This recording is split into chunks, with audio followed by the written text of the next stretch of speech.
ಈಗ ಪಾಕಿಸ್ತಾನದ ಕಡೆ ಗಮನ ಹರಿಸೋಣ. ಅಂದರೆ ಪಾಕಿಸ್ತಾನದಲ್ಲಿ ಏನೆಲ್ಲ ಡೆವಲಪ್ಮೆಂಟ್ಸ್ ಆಗ್ತಾ ಇದೆ ಅಂತ.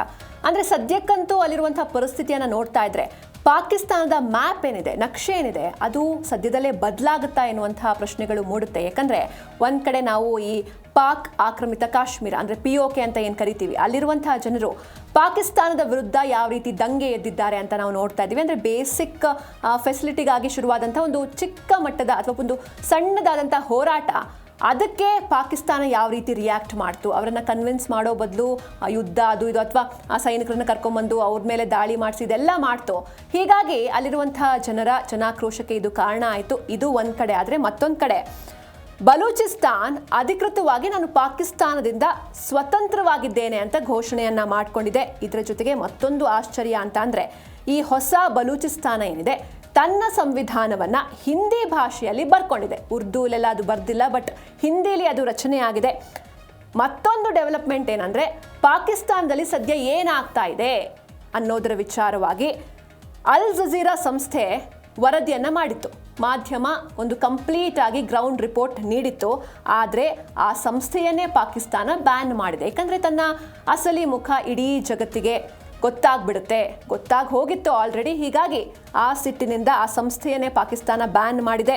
ಹೀಗಾಗಿ ಪಾಕಿಸ್ತಾನದ ಒಳಗೆ ಏನೆಲ್ಲ ಆಗ್ತಾ ಇದೆ, ಆಂತರಿಕವಾಗಿ ಯಾವ ರೀತಿ ಛಿದ್ರ ಆಗ್ತಾ ಇದೆ ಪಾಕಿಸ್ತಾನ ಅಂತ ಕಂಪ್ಲೀಟ್ ಆಗಿ ಇವತ್ತಿನ DNA 4ನೇ ಸುದ್ದಿಯಲ್ಲಿ ನೋಡ್ತಾ ಹೋಗೋಣ ಈ ಮಹಾಕ್ರಾಂತಿಯ ಸಂಪೂರ್ಣ ಚಿತ್ರಣವನ್ನು. ಸೊ ಮೊದಲನೇದಾಗಿ ಉಗ್ರರ ಅಜೆಂಡಾ ಕಂಪ್ಲೀಟ್ ಆಗಿ ಕಳಚಿ ಬಿದ್ದಿದೆ. POK ದಂಗೆಯಿಂದ ಲಷ್ಕರ್ ಆಗಿರ್ಬೋದು, ಜೈಷ್ ಹಾಗೆ ಹಿಜ್ಬುಲ್ಲಾ ಉಗ್ರ ಸಂಘಟನೆಗಳು ಕಂಪ್ಲೀಟ್ ಆಗಿ ಕಂಗಾಲಾಗಿ ಹೋಗಿವೆ. ಪಾಕಿಸ್ತಾನ ಪ್ರಾಯೋಜಿತ ಉಗ್ರ ಸಂಘಟನೆಗಳಾದ ಮುಖ್ಯವಾಗಿ ಲಷ್ಕರ್ ಎ ತೊಯ್ಬಾ ಆಗಿರ್ಬೋದು, ಜೈಷೆ ಮೊಹಮ್ಮದ್ ಆಗಿರ್ಬೋದು, ಹಾಗೆ ಹಿಜ್ಬುಲ್ಲಾ ಮುಜಾಹಿದ್ದೀನ್ಗೆ POKಯಲ್ಲಿ ಈಗ ಆಗ್ತಾ ಇರುವಂತಹ ಜನಾಂದೋಲನ ಏನಿದೆ ನುಂಗಲಾರದ ತುತ್ತಾಗಿ ಪರಿಣಮಿಸಿದ್ದು ಉಗ್ರರ ಜಾಗತಿಕ ಅಜೆಂಡಾ ಸಂಪೂರ್ಣವಾಗಿ ಕಳಚಿ ಬಿದ್ದಿದೆ. ಇಷ್ಟಿನ ಕಾಶ್ಮೀರದ ಸ್ವಾತಂತ್ರ್ಯದ ಹೆಸರಲ್ಲಿ ಕೋಟ್ಯಾಂತರ ರೂಪಾಯಿ ನಿಧಿಯನ್ನ ಕಲೆಕ್ಟ್ ಮಾಡ್ತಾ ಇದ್ದ ಉಗ್ರ ನಾಯಕರಿಗೆ ಈಗ ಸ್ವತಃ POK ಜನರೇ ಪಾಕ್ ಸೇನೆ ಹಾಗೂ ಉಗ್ರರ ವಿರುದ್ಧ ತಿರುಗಿ ಬಿದ್ದಿರೋದು ತೀವ್ರ ಆಘಾತವನ್ನ ನೀಡ್ತಾ ಇದೆ. ಇದರ ಜೊತೆಗೆ ಮತ್ತೊಂದು ಸ್ಟೇಟ್ಮೆಂಟ್ ಕೊಟ್ಟಿದ್ದಾರೆ ಹಿಜ್ಬುಲ್ಲಾ ಮುಖ್ಯಸ್ಥ. ಈ ಆಂತರಿಕ ಜಗಳವನ್ನ ನಿಲ್ಲಿಸಿ, ನೀವೇ ಕಚ್ಚಾಡೋದನ್ನು ನಿಲ್ಲಿಸಿ ಮಾತುಕತೆಯನ್ನು ನಡೆಸಿ ಒಂದು ತೀರ್ಮಾನಕ್ಕೆ ಬನ್ನಿ. ನೀವು ಈ ರೀತಿ ಕಚ್ಚಾಡ್ತಾ ಇದ್ರೆ ನಮಗೆ ಭಾರತದ ಕಡೆಗೆ ಗಮನ ಹರಿಸೋದಕ್ಕೆ ಆಗ್ತಾ ಇಲ್ಲ. ಆಂತರಿಕ ಜಗಳ ನಿಲ್ಲಿಸಿ ಮಾತುಕತೆ ನಡೆಸಿ ನಮಗೆ ಭಾರತದ ವಿರುದ್ಧ ಗಮನ ಹರಿಸೋದಕ್ಕೆ ಬಿಡಿ ಅಂತ ಹಿಜ್ಬುಲ್ಲಾ ಮುಖ್ಯಸ್ಥ ಸೈಯದ್ ಸಲಾವುದ್ದೀನ್ ಪಾಕ್ ಆಡಳಿತಕ್ಕೆ ಬಹಿರಂಗವಾಗಿ ಗೋಗರಿಯುವಂತಹ ಸ್ಥಿತಿ ನಿರ್ಮಾಣವಾಗಿದೆ. ಹಾಗೆ ಆರ್ಟಿಕಲ್ 370 ವಿಧಿ ಏನಿತ್ತು ಅದರ ರದ್ದತಿಯ ನಂತರ ಭಾರತದ ಕಾಶ್ಮೀರದಲ್ಲಿ ಶಾಂತಿ ಹಾಗೂ ಅಭಿವೃದ್ಧಿಯ ಹೊಸ ಯುಗ ಆರಂಭವಾಗಿದೆ. ಅಲ್ಲಿರುವಂತಹ ಜನರು ನೆಮ್ಮದಿಯಾಗಿ ಬದುಕ್ತಾ ಇದ್ದಾರೆ. ಆದರೆ ಅದರ ಡೆಡ್ ಆಪೋಸಿಟ್ ಸಿಚುವೇಶನ್ POKನಲ್ಲಿ ನಿರ್ಮಾಣವಾಗಿದೆ. ಪಾಕ್ ಆಕ್ರಮಿತ ಕಾಶ್ಮೀರ ನರಕವಾಗಿ ಬದಲಾಗಿದೆ.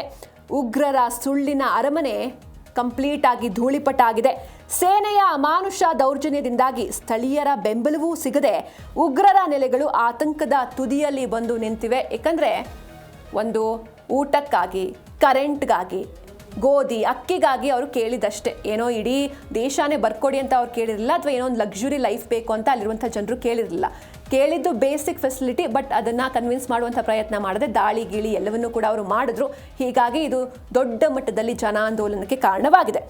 ಹಾಗೆ ಒಂದು ಕಡೆ POKನಲ್ಲಿ ಈ ರೀತಿ ಜನರು ದಂಗೆ ಎದ್ದಿದ್ರೆ, ಮತ್ತೊಂದು ಕಡೆ ಪಾಕಿಸ್ತಾನದಲ್ಲಿ ಅಲ್ಲಿರುವಂತಹ ಅಧಿಕಾರಿಗಳು, ಅಲ್ಲಿರುವಂತಹ ಪ್ರಭಾವಿ ನಾಯಕರು ಅಥವಾ ಅಲ್ಲಿರುವಂತಹ ರಾಜಕಾರಣಿಗಳು ಏನು ಮಾಡ್ತಾ ಇದ್ದಾರೆ ನೋಡ್ತಾ ಹೋಗೋಣ. ನಿಜಕ್ಕೂ ನಾಚಿಕೆಗೇಡಿನ ಸಂಗತಿ ಇದು. ಅಧಿಕಾರಕ್ಕಾಗಿ ಪಾಪಿಗಳು ಅಲ್ಲಿ ಕಚ್ಚಾಡ್ತಾ ಇದ್ದಾರೆ. ಪಾಕಿಸ್ತಾನದಲ್ಲಿ POKಯಲ್ಲಿ 90ಕ್ಕೂ ಹೆಚ್ಚು ಜನರು ಸತ್ತೋಗಿದ್ದಾರೆ, ಅವರನ್ನು ಸಾಯಿಸಲಾಗಿದೆ, ಹತ್ಯೆ ಮಾಡಲಾಗಿದೆ. ಆದರೆ ಅಲ್ಲಿ ಮಾತ್ರ ಎಲೆಕ್ಷನ್ಗೋಸ್ಕರ ಒದ್ದಾಡ್ತಾ ಇದ್ದಾರೆ, ಆ ನಕಲಿ ಚುನಾವಣೆಗೋಸ್ಕರ ಒದ್ದಾಡ್ತಾ ಇದ್ದಾರೆ. ನಾನು ಬರಬೇಕು ಅಧಿಕಾರಕ್ಕೆ, ನನಗೆ ಬೇಕು ಕುರ್ಚಿ ಅಂತ. ಆ ಕುರ್ಚಿ ಕಿತ್ತಾಟದಲ್ಲಿ ಅಲ್ಲಿರುವಂಥ ಅಧಿಕಾರಿಗಳು, ಆ ಪಾಪಿಗಳು ನಿರತರಾಗಿದ್ದಾರೆ. ನಿಜಕ್ಕೂ ವಿಪರ್ಯಾಸ ಇದು. ಪಾಕ್ ಆಕ್ರಮಿತ ಕಾಶ್ಮೀರದಲ್ಲಿ POKಯಲ್ಲಿ ಪಾಕ್ ಸೇನೆ 90ಕ್ಕೂ ಹೆಚ್ಚು ಅಮಾಯಕ ನಿರಪರಾಧಿ ನಾಗರಿಕರನ್ನ ಭೀಕರವಾಗಿ ಹತ್ಯೆ ಮಾಡ್ತಾ ಇದ್ರು ಕೂಡ ಇತ್ತ ಪಾಕಿಸ್ತಾನದ ಪ್ರಮುಖ ರಾಜಕೀಯ ಪಕ್ಷಗಳು ಏನ್ ಮಾಡ್ತಾ ಇದೆ, ಅಧಿಕಾರದ ಕುರ್ಚಿಗಾಗಿ ಲಜ್ಜೆಗೆಟ್ಟ ರಾಜಕಾರಣದಲ್ಲಿ ಅವು ತೊಡಗಿವೆ. ಜಾಗತಿಕ ಸಮುದಾಯದ ಕಣ್ಣೊರೆಸೋದಕ್ಕೆ ಪಿಒಕೆಯಲ್ಲಿ ನಕಲಿ ಚುನಾವಣೆಯ ನಾಟಕವಾಡ್ತಾ ಇರುವಂತಹ ಪಾಕ್ ಆಡಳಿತದ ನಡುವೆಯೇ ನವಾಜ್ ಶರೀಫ್ ಅವರ PMLN ಹಾಗೂ ಬಿಲಾವಲ್ ಭುಟ್ಟೋ ಅವರ PPP ಪಕ್ಷಗಳು ಪರಸ್ಪರ ಮತಗಳ ಕಳ್ಳತನ ಹಾಗೆ ಭಾರಿ ಅಕ್ರಮದ ಆರೋಪವನ್ನ ಹೊರಿಸ್ಕೊಂಡು ಕಿತ್ತಾಡ್ತಾ ಇವೆ. ಒಂದ್ ಕಡೆ ಜನರ ಮೇಲೆ ಸೇನೆ ಗುಂಡಿನ ಮಳೆಯನ್ನ ಎರಿತಾ ಇದ್ರೆ, ಮತ್ತೊಂದು ಕಡೆ ಮತಕ್ಕಾಗಿ ಅಲ್ಲಿರುವಂತಹ ರಾಜಕಾರಣಿಗಳು ನಾಟಕ ಆಡ್ತಾ ಕುತ್ಕೊಂಡಿದ್ದಾರೆ. ಹೀಗಾಗಿ ಇವರ ನೈಜ ಮುಖವಾಡ ಸಂಪೂರ್ಣವಾಗಿ ಜಗತ್ತಿನ ಎದುರುಗಡೆ ಕಳಚಿ ಬಿದ್ದಿದೆ. POK ಜನರಿಗೆ ಯಾವುದೇ ಪ್ರಜಾಪ್ರಭುತ್ವದ ಹಕ್ಕಿಲ್ಲ. ಅವ್ರಿಗೆ ಈಗ ಉಳಿದಿರೋದೇನು? ಕೇವಲ ಸೇನೆಯ ದಬ್ಬಾಳಿಕೆ ಮಾತ್ರ ಅನ್ನೋದು ನಿಜಕ್ಕೂ ಕೂಡ ಕಟ್ಟು ಸತ್ಯ. ಈ ರಾಜಕೀಯ ಕಿತ್ತಾಟ ಉರಿಯುವ ಬೆಂಕಿಗೆ ತುಪ್ಪ ಸುರಿದಂತೆ ಜನರ ಆಕ್ರೋಶವನ್ನು ಮತ್ತಷ್ಟು ಜಾಸ್ತಿ ಮಾಡ್ತಾ ಇದೆ. ಮತ್ತೊಂದು ಕಡೆ ನಾನು ಸ್ಟಾರ್ಟಿಂಗ್ನಲ್ಲೇ ಹೇಳಿದೆ, ಬಲೂಚಿಸ್ತಾನ ನಾವು ಪಾಕಿಸ್ತಾನದಿಂದ ಕಂಪ್ಲೀಟ್ ಆಗಿ ಸ್ವಾತಂತ್ರ್ಯವನ್ನು ಪಡೆದಿದ್ದೇವೆ, ನಾವೀಗ ಒಂದು ಇಂಡಿಪೆಂಡೆಂಟ್ ಕಂಟ್ರಿ ಅಂತೆಲ್ಲ ಬಲೂಚಿಸ್ತಾನ ಹೇಳ್ಕೊಳ್ತಾ ಇದೆ. ಹಾಗಾದರೆ ಆಗ್ತಿರೋದು ಏನು ಅಂತ ನೋಡ್ತಾ ಹೋಗೋಣ. ಬಲೂಚಿಸ್ತಾನವನ್ನು ಸ್ವತಂತ್ರ ಗಣರಾಜ್ಯ ಅಂತ ಬಲೂಚ್ ನಾಯಕರು ಘೋಷಣೆಯನ್ನ ಮಾಡಿದ್ದಾರೆ. ಇನ್ಮುಂದೆ ಪ್ರತಿ ವರ್ಷ ಆಗಸ್ಟ್ 11ರಂದು ಬಲೂಚಿಸ್ತಾನ್ ಸ್ವಾತಂತ್ರ್ಯ ದಿನಾಚರಣೆಯನ್ನ ಆಚರಣೆ ಮಾಡುತ್ತಂತೆ. ವಿಶ್ವದಾದ್ಯಂತ ಇರುವಂತಹ ಬಲೂಚ್ ಜನರು ತಮ್ಮ ಮನೆ ಮೇಲೆ ಅವತ್ತಿನ ದಿನ ಆಗಸ್ಟ್ 11 ತಮ್ಮ ಮನೆ ಮೇಲೆ ಧ್ವಜವನ್ನ ಹಾರಿಸೋದಕ್ಕೆ ಬಲೂಚಿಸ್ತಾನ ಕರೆಯನ್ನು ನೀಡಿದೆ. ಪಾಕಿಸ್ತಾನದ ಅತ್ಯಂತ ದೊಡ್ಡ ಪ್ರಾಂತ್ಯವಾದ ಬಲೂಚಿಸ್ತಾನವನ್ನ ಸ್ವತಂತ್ರ ಗಣರಾಜ್ಯ ಅಂತ ಘೋಷಣೆ ಮಾಡಿದ್ದಾರೆ ಬಲೂಚ್ ನಾಯಕರು. ಇನ್ನು ಮುಂದೆ ಪ್ರತಿ ವರ್ಷ ಆಗಸ್ಟ್ 11ರಂದು ತಮ್ಮ ದೇಶದ ಅಧಿಕೃತ ಸ್ವಾತಂತ್ರ್ಯ ದಿನವನ್ನಾಗಿ ಸೆಲೆಬ್ರೇಟ್ ಮಾಡೋದಕ್ಕೆ ಜಾಗತಿಕವಾಗಿ ಕರೆಯನ್ನು ನೀಡಿದ್ದಾರೆ. 1947ರಲ್ಲಿ ಬ್ರಿಟಿಷ್ ಆಳ್ವಿಕೆಯಿಂದ ಬಲೂಚಿಸ್ತಾನ ಮುಕ್ತಿಯನ್ನು ಪಡೆಯುತ್ತೆ. ಅದಾದ ಮೇಲೆ ಪಾಕಿಸ್ತಾನ ತನ್ನ ಸೈನ್ಯದ ಮೂಲಕ ಬಲವಂತವಾಗಿ ಬಲೂಚಿಸ್ತಾನವನ್ನು ತನ್ನೊಳಗೆ ಸೇರಿಸಿಕೊಳ್ಳುತ್ತೆ. ಈ ರೀತಿ ಪಾಕಿಸ್ತಾನ ಬಲವಂತದಿಂದ ಬಲೂಚಿಸ್ತಾನವನ್ನು ಸೇರಿಸಿಕೊಂಡಿತ್ತು ಅಂತ ಆಕ್ರೋಶವನ್ನು ಹೊರಹಾಕಿದ್ದಾರೆ ಪ್ರಮುಖ ನಾಯಕ ಮೀರ್ ಯಾರ್ ಬಲೂಚ್. ಹಾಗೆ ವಿಶ್ವದಾದ್ಯಂತ ಇರುವಂತಹ ಬಲೂಚ್ ನಾಗರಿಕರಿಗೆ ಸ್ವಾತಂತ್ರ್ಯ ದಿನಾಚರಣೆಯ ದಿನ ತಮ್ಮ ಮನೆಗಳ ಮೇಲೆ ಸ್ವತಂತ್ರ ಬಲೂಚಿಸ್ತಾನ್ ಧ್ವಜವನ್ನು ಹಾರಿಸೋದಕ್ಕೆ ಮನವಿಯನ್ನು ಕೂಡ ಮಾಡಿದ್ದಾರೆ. ದಶಕಗಳ ಪಾಕ್ ದೌರ್ಜನ್ಯದ ವಿರುದ್ಧ ಸುಮಾರು 60 ಮಿಲಿಯನ್ ಬಲೂಚ್ ಜನರು ಈಗ ಒಗ್ಗಟ್ಟಾಗಿ ಸಿಡಿದೆದ್ದಿದ್ದು ಬಲೂಚಿಸ್ತಾನವನ್ನು ಸಾರ್ವಭೌಮ ರಾಷ್ಟ್ರ ಅಂತ ಗುರುತಿಸುವಂತೆ ವಿಶ್ವಸಂಸ್ಥೆ ಹಾಗೂ ಜಾಗತಿಕ ಸಮುದಾಯಕ್ಕೆ ಅಧಿಕೃತ ಮನವಿಯನ್ನು ಕೂಡ ಸಲ್ಲಿಸಲಾಗಿದೆ. ಹಾಗೆ ಮತ್ತೊಂದು ಡೆವಲಪ್ಮೆಂಟ್ ಅಂತ ಅಂದರೆ, ಈಗ ಬಲೂಚಿಸ್ತಾನ ಒಂದು ಸ್ವತಂತ್ರ ಗಣರಾಜ್ಯ ಅಂತ ಘೋಷಣೆ ಮಾಡಿಕೊಂಡಿದೆ. ಹೀಗಾಗಿ ಅದಕ್ಕೆ ಒಂದು ಸಂವಿಧಾನ ಬೇಕು. ಆ ಸಂವಿಧಾನ ಯಾವ ಭಾಷೆಯಲ್ಲಿದೆ? ಇದು ನಿಜಕ್ಕೂ ಆಶ್ಚರ್ಯ. ಹಿಂದಿಯಲ್ಲಿ ಸಂವಿಧಾನವನ್ನು ರಚಿಸಲಾಗಿದೆ. ಜಾತ್ಯತೀತ ರಾಷ್ಟ್ರ ಬಲೂಚ್ ಎನ್ನುವಂತಹ ಘೋಷಣೆಗಳನ್ನು ಬಲೂಚಿಸ್ತಾನ ಅಥವಾ ಬಲೂಚ್ ನಾಯಕರು ಮಾಡಿಕೊಂಡಿದ್ದಾರೆ. ಬಲೂಚಿಸ್ತಾನದ ನೂತನ ಮಧ್ಯಂತರ ಸಂವಿಧಾನದ ನೀಲಿ ನಕ್ಷೆ, ಆ ಬ್ಲೂ ಪ್ರಿಂಟ್ ಏನಿರುತ್ತೆ ಅದನ್ನು ರಿಲೀಸ್ ಮಾಡಲಾಗಿದೆ. ಪಾಕಿಸ್ತಾನದ ಇಸ್ಲಾಮಿಕ್ ಮೂಲಭೂತವಾದ ಹಾಗೂ ಉರ್ದು ಹೇರಿಕೆಗೆ ತೀವ್ರ ಸೆಡ್ಡು ಹೊಡೆದಿರುವ ಬಲೂಚ್ ನಾಯಕರು ತಮ್ಮ ನೂತನ ಸ್ವತಂತ್ರ ಬಲೂಚಿಸ್ತಾನ್ ಮಧ್ಯಂತರ ಸಂವಿಧಾನದ ಒಂದು ಬ್ಲೂ ಪ್ರಿಂಟ್ ಅನ್ನ ಹಿಂದಿ ಭಾಷೆಯಲ್ಲಿ ರಚಿಸಿ ಜಾಗತಿಕ ಮಟ್ಟದಲ್ಲಿ ಭಾರಿ ಸಂಚಲನವನ್ನೇ ಸೃಷ್ಟಿ ಮಾಡಿದ್ದಾರೆ. ನಾಯಕ ಮೀರ್ ಯಾರ್ ಬಲೂಚ್ ನೇತೃತ್ವದಲ್ಲಿ ಈ ಒಂದು ಸಂವಿಧಾನ ರೂಪುಗೊಂಡಿದೆ. ಮುಂಬರುವಂತಹ ಬಲೂಚಿಸ್ತಾನ್ ಯಾವುದೇ ಇಸ್ಲಾಮಿಕ್ ರಾಷ್ಟ್ರ ಆಗಿರೋದಿಲ್ಲ. ಪಾಕಿಸ್ತಾನದಲ್ಲಿ ನಾವು ಇಷ್ಟು ವರ್ಷಗಳ ಕಾಲ ಇದ್ದಿದ್ದು ಸಾಕು, ಇನ್ನು ಮುಂದೆ ಬಲೂಚಿಸ್ತಾನ ಇಸ್ಲಾಮಿಕ್ ರಾಷ್ಟ್ರ ಅಲ್ಲ, ಬಟ್ ಸಂಪೂರ್ಣ ಜಾತ್ಯತೀತ ಪ್ರಜಾಪ್ರಭುತ್ವ ಗಣರಾಜ್ಯವಾಗಿರಲಿದೆ ಅಂತ ಅವರು ಸ್ಪಷ್ಟಪಡಿಸಿದ್ದಾರೆ.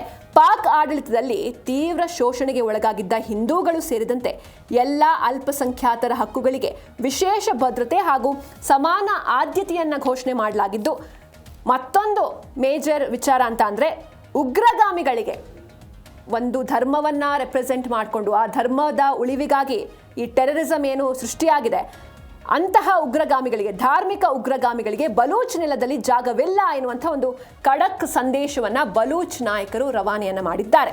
ಹಾಗಾದರೆ ಇದನ್ನೆಲ್ಲ ನಾವು ನೋಡ್ತಾ ಹೋಗೋದಾದರೆ ಪಾಕಿಸ್ತಾನದಲ್ಲಿ 1971ರಲ್ಲಿ ಏನು ನಡೆದಿತ್ತು, ಕಂಪ್ಲೀಟ್ ಆಗಿ ಆ ಪಾಕಿಸ್ತಾನದ ಮ್ಯಾಪೇ ಬದಲಾಗಿ ಹೋಗಿತ್ತು. ಆ ಹಿಸ್ಟ್ರಿ ರಿಪೀಟ್ಸ್ ಅನ್ನೋ ಥರ ಆಗ್ತಾ ಇದೆಯಾ ಅನ್ನೋದು ಸದ್ಯದ ಪ್ರಶ್ನೆ. ಅವತ್ತು ಪೂರ್ವ ಪಾಕಿಸ್ತಾನ ಅಂದರೆ ಈಸ್ಟ್ ಪಾಕ್ ಏನಿದೆ, ಈಗ ಬಾಂಗ್ಲಾದೇಶ ಅಂತ ನಾವೇನು ಕರಿತೀವಿ, ಅವತ್ತು ಇದೇ ರೀತಿ ಒಳಗೊಳಗೆ ಕಚ್ಚಾಟ ಆಗಿ ಡಿವೈಡ್ ಆಗಿ ಅದು ಬಾಂಗ್ಲಾದೇಶ ಆಯಿತು. ಇವತ್ತು ಬಲೂಚಿಸ್ತಾನ್ ಹಾಗೆ POK ಅದೇ ರೀತಿ ಹೋರಾಟವನ್ನು ನಡೆಸ್ತಾ ಇವೆ. ಪಾಕಿಸ್ತಾನದ ಈಗಿನ ಭೀಕರ ಪರಿಸ್ಥಿತಿ 1971ರ ಬಾಂಗ್ಲಾದೇಶ ವಿಮೋಚನಾ ಯುದ್ಧದ ಭೀಕರ ಇತಿಹಾಸವನ್ನು ಮತ್ತೆ ರೀಕಾಲ್ ಮಾಡ್ತಾ ಇದ್ದು, ದೇಶದ ಮತ್ತೊಂದು ವಿಭಜನೆ ಅನಿವಾರ್ಯ ಎನ್ನುವಂಥ ಮುನ್ಸೂಚನೆಯನ್ನ ನೀಡ್ತಾ ಇದೆ. ಅವತ್ತು ಈಸ್ಟ್ ಪಾಕ್ ಅಂದರೆ ಪೂರ್ವ ಪಾಕಿಸ್ತಾನದ ಜನರ ಮೇಲೆ ಅಮಾನುಷವಾಗಿ ದೌರ್ಜನ್ಯವನ್ನು ಎಸಗಿ ಹಕ್ಕು ಯಾರೆಲ್ಲ ಕೇಳಿದ್ರು, ಬೇಸಿಕ್ ರೈಟ್ಸ್ಗಳನ್ನು ಯಾರೆಲ್ಲ ಕೇಳಿದ್ರು ಅವರನ್ನ ನೀವು ಭಾರತದ ಏಜೆಂಟ್ರು ಅಂತ ಕರೆದು ಸಂಪೂರ್ಣ ಅರ್ಧ ದೇಶವನ್ನೇ ಕಳೆದುಕೊಂಡಿದ್ದ ಪಾಕ್ ಸೇನೆ ಇವತ್ತು ಬಲೂಚಿಸ್ತಾನ್ ಹಾಗೂ ಪಿಒಕೆನಲ್ಲೂ ಕೂಡ ಅದೇ ತರಹದ ಒಂದು ಕ್ರೂರ ದಮನಕಾರಿ ನೀತಿಯನ್ನು ಅನುಸರಿಸ್ತಾ ಇದೆ. ಸೇನಾ ಮುಖ್ಯಸ್ಥ ಆಸಿಮ್ ಮುನೀರ್ ನೇತೃತ್ವದಲ್ಲಿ ಸ್ವಂತ ಜನರನ್ನೇ ಶತ್ರುಗಳ ತರ ಬಿಂಬಿಸಿ ಬೀದಿಗಳಲ್ಲಿ ಹೆಣಗಳ ರಾಶಿಯನ್ನ ಬೀಳಿಸ್ತಾ ಇರುವಂತಹ ಪಾಕ್ ಆಡಳಿತ ತನ್ನ ಸ್ವಯಂಕೃತ ಅಪರಾಧಗಳನ್ನು ಮುಚ್ಚಿಡೋದಕ್ಕೆ ಮತ್ತೆ ಭಾರತದ ಮೇಲೆ ಗೂಬೆ ಕೂರಿಸೋದಕ್ಕೆ ಟ್ರೈ ಮಾಡ್ತಾ ಇದೆ. ಜನರ ನ್ಯಾಯಯುತ ಧ್ವನಿಯನ್ನ ತುಳಿಯೋದಕ್ಕೆ ಸೈನ್ಯ ಬಳಸೋದು ಪಾಕಿಸ್ತಾನದ ಅಂತಿಮ ಪತನಕ್ಕೆ ಮುನ್ನುಡಿ ಅಂತ ಜಾಗತಿಕ ರಾಜತಾಂತ್ರಿಕ ತಜ್ಞರು ತೀವ್ರ ಎಚ್ಚರಿಕೆಯನ್ನ ನೀಡ್ತಾ ಇದ್ದಾರೆ. ಹೀಗಾಗಿ ಮತ್ತೆ ಆ ಹಿಸ್ಟ್ರಿ ರಿಪೀಟ್ ಆಗುತ್ತಾ ಅನ್ನೋದು ಸದ್ಯದ ಪ್ರಶ್ನೆ. ಮತ್ತೆ ರಿಪೀಟ್ ಆದರೂ ಅದರಲ್ಲಿ ಏನು ಆಶ್ಚರ್ಯ ಇಲ್ಲ. ಹಾಗೆ ಪಿಒಕೆನಲ್ಲಿ ಏನಾಗ್ತಾ ಇದೆ, ಪಿಒಕೆನಲ್ಲಿ ಆಗ್ತಾ ಇರುವಂತಹ ಆಂತರಿಕ ದಂಗೆ ಇಡೀ ಜಗತ್ತಿಗೆ ಗೊತ್ತಾಗಬಾರ್ದು ಎನ್ನುವಂಥ ನಿಟ್ಟಿನಲ್ಲಿ ಪಾಕಿಸ್ತಾನ ಒಂದಿಷ್ಟು ಪ್ಲಾನ್ ಮಾಡ್ತಾ ಇದೆ. ಪಿಒಕೆ ಸದ್ಯವನ್ನ ಮುಚ್ಚಿಟ್ಟಿದೆ ಪಾಕಿಸ್ತಾನ. ಪಾಕ್ ಆಕ್ರಮಿತ ಕಾಶ್ಮೀರದಲ್ಲಿ ತನ್ನ ಸೇನೆ ನಡೆಸ್ತಾ ಇರುವಂಥ ಈ ದಾಳಿ ಏನಿದೆ ಇದನ್ನ ಕಂಪ್ಲೀಟ್ ಆಗಿ ಬಹಿರಂಗಪಡಿಸುತ್ತೆ, ಕಂಪ್ಲೀಟ್ ಆಗಿ ಗ್ರೌಂಡ್ ರಿಪೋರ್ಟ್ ನೀಡುತ್ತೆ ಕತಾರ್ ಮೂಲದ ಅಲ್ ಜಜೀರಾ ಎನ್ನುವಂಥ ಒಂದು ಮಾಧ್ಯಮ ಸಂಸ್ಥೆ. ಈ ಮಾಧ್ಯಮ ಸಂಸ್ಥೆಯ ವೆಬ್ಸೈಟ್ ಅನ್ನ ಪಾಕಿಸ್ತಾನ ಸರ್ಕಾರ ಸಂಪೂರ್ಣವಾಗಿ ಬ್ಯಾನ್ ಮಾಡಿದೆ. ಅಲ್ ಜಜೀರಾ ಪಾಕಿಸ್ತಾನದಲ್ಲಿ ಬರೋದಿಲ್ಲ. ಭೀಕರ ಪರಿಸ್ಥಿತಿಯ ವಿಡಿಯೋ ಹಾಗೂ ಮಾಹಿತಿಗಳು ಹೊರಗಡೆ ಬರಬಾರ್ದು ಎನ್ನುವಂಥ ನಿಟ್ಟಿನಲ್ಲಿ ಇಂಟರ್ನೆಟ್ ಸಂಪರ್ಕವನ್ನು ಕೂಡ ಕಟ್ ಮಾಡಲಾಗಿದ್ದು, NOC ಇಲ್ಲದೆ ವಿದೇಶಿ ಪತ್ರಕರ್ತರು ವರದಿಗಾರಿಕೆ ನಡೆಸೋದನ್ನು ಕಂಪ್ಲೀಟ್ ಆಗಿ ಸ್ಟಾಪ್ ಮಾಡಲಾಗಿದೆ. NOC ಅಂದರೆ ನೋ ಅಬ್ಜೆಕ್ಷನ್ ಸರ್ಟಿಫಿಕೇಟ್ ತಗೊಂಡು ಬರಲೇಬೇಕು, ಇಲ್ಲ ಅಂದರೆ ಅವರು ಅಲ್ಲಿ ಕವರೇಜ್ ಮಾಡೋ ಹಾಗೆ ಇಲ್ಲ. ಆಗಸ್ಟ್ 1ರಿಂದಲೇ ಹಿರಿಯ ಪತ್ರಕರ್ತರಾದ ರಾಜಿ ತಾಹಿರ್ ಹಾಗೂ ಮೊಹಮ್ಮದ್ ಸೈಫ್ ನಾಪತ್ತೆಯಾಗಿದ್ದಾರೆ. ಹೀಗಾಗಿ ಎಲ್ಲಿ ಹೋದ್ರು ಇವರು ಅಂತ ಹುಡುಕ್ತಾ ಹೋದಾಗ ಪಾಕ್ ಸೈನಿಕರೇ ಈ ರಿಪೋರ್ಟರ್ಸ್ಗಳನ್ನ ಅಥವಾ ಈ ಪತ್ರಕರ್ತರನ್ನ ಕಿಡ್ನಾಪ್ ಮಾಡ್ತಾ ಇರುವಂತಹ ಆಘಾತಕಾರಿ ದೃಶ್ಯಗಳು CCTVಯಲ್ಲಿ ಸೆರೆಯಾಗಿದೆ. POK ಜನರು ಭಾರತೀಯರಂತೆ ನಮ್ಮ ಶತ್ರುಗಳು ಅಂತ ಸ್ವತಃ ಪಾಕ್ ರಕ್ಷಣಾ ಸಚಿವ ಖವಾಜಾ ಆಸಿಫ್ ಹೇಳಿಕೆಯನ್ನು ನೀಡಿದ್ದು ಈ ಸೇನೆಯ ಅಮಾನುಷ ಕೃತ್ಯಗಳನ್ನು ಮುಚ್ಚಿಡೋದಕ್ಕೆ ಇಡೀ ಮಾಧ್ಯಮ ಲೋಕದ ಬಾಯಿಯನ್ನೇ ಇಸ್ಲಾಮಾಬಾದ್ ಬಂದ್ ಮಾಡೋದಕ್ಕೆ ಹೊರಟಿದೆ. ಬಟ್ ಏನೇ ಮಾಡಿದ್ರು ಪಾಕಿಸ್ತಾನ ಅಲ್ಲಿ ಏನು ನಡೀತಾ ಇದೆ ಅದು ಆಲ್ರೆಡಿ ಇಡೀ ಜಗತ್ತಿಗೆ ಗೊತ್ತಾಗಿದೆ. ಅಂದರೆ ಪಾಕಿಸ್ತಾನ ಎಷ್ಟರ ಮಟ್ಟಿಗೆ ಇಳಿದಿದೆ ಅಂದರೆ ಅಲ್ಲಿರುವಂಥ ಪತ್ರಕರ್ತರನ್ನೇ ಕಿಡ್ನ್ಯಾಪ್ ಮಾಡ್ಕೊಂಡೆಲ್ಲ ಹೋಗ್ತಾ ಇದೆ. ನಿಜಕ್ಕೂ ವಿಪರ್ಯಾಸ. ಹೀಗಾಗಿ ಮುಂದೆ ಏನಾಗುತ್ತೆ ಪಾಕಿಸ್ತಾನದಲ್ಲಿ ನಾವು ಗಮನಿಸಲೇಬೇಕು. ಯಾಕಂದರೆ ಬಲೂಚಿಸ್ತಾನ ಸಪ್ರೇಟ್ ಅಂತ ಘೋಷಣೆ ಮಾಡ್ತಾ ಇದೆ, ಇನ್ನೊಂದು ಕಡೆ POKಲಿ ದಂಗೆ ಎದ್ದಿದ್ದಾರೆ. ನೋಡೋಣ ಮುಂದೆ ಏನಾಗುತ್ತೆ ಅಂತ.